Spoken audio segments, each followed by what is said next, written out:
Now, I still think the aspect that we have done least well is play. Really, we don't play that well. And especially those of us that were achievers.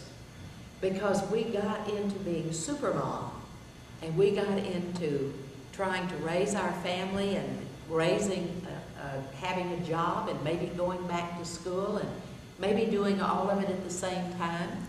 And then if we had clubs or interests or other things to do, we got very much into the masculine track of achieving, of one-upsmanship, of I'm all things to all people, and play didn't get a spot.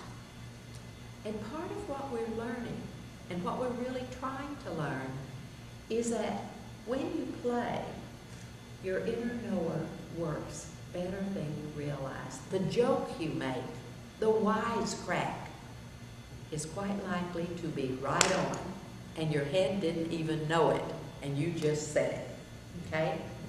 So part of what we're learning to do is how to recognize Sophia when she's at work with us or in us.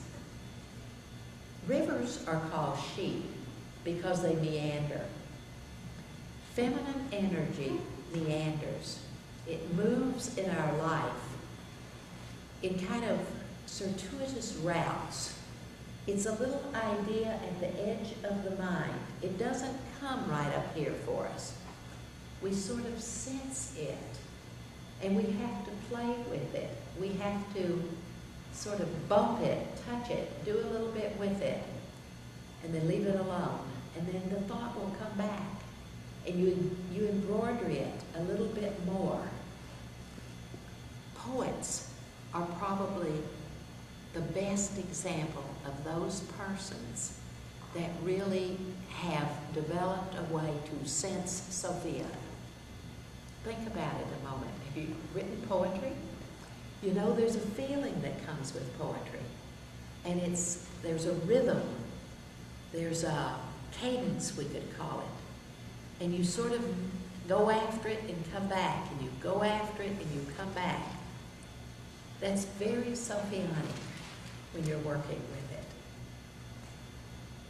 Generally, people that do creative arts have cultivated a part of their nature that allows them to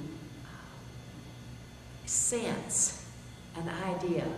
It sort of floats around them, and they begin to recognize, you know, I've got something partially formed in my mind. I'm not real sure what I'm going to do with it yet. Have you ever heard yourself saying this? Think about it. That's Sophia.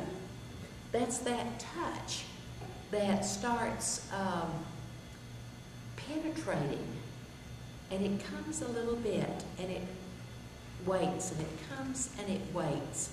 And this is really how Sophia works. It's never a full developed idea like a long rational formula. Now it can be an aha, especially when other people are talking and we're sort of open and receptive, and all of a sudden it's like aha, and it comes together for us like that. Now that is a way we can get it oftentimes. So when we're thinking about the divine feminine, we're learning how to accommodate wisdom. I want you to pay attention to the word accommodate. She does her own thing, her own way, and you're not going to change it. And if you will work toward an idea of accommodating, it's like I'm open to it and I'll jot down some thoughts. I won't try to force it. If it's a picture or an illustration, you can do a little bit of it. You sort of sense it. It rarely ever comes full blown.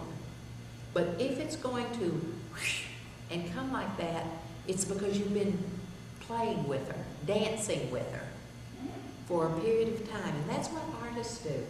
They sort of dance with their image. And it's going in their head, and there could be this way and it could be that way, and they start doing this and they paint over it or erase it or change it. And finally it begins to emerge and it comes into the consciousness, and it's ready now and it's birthed.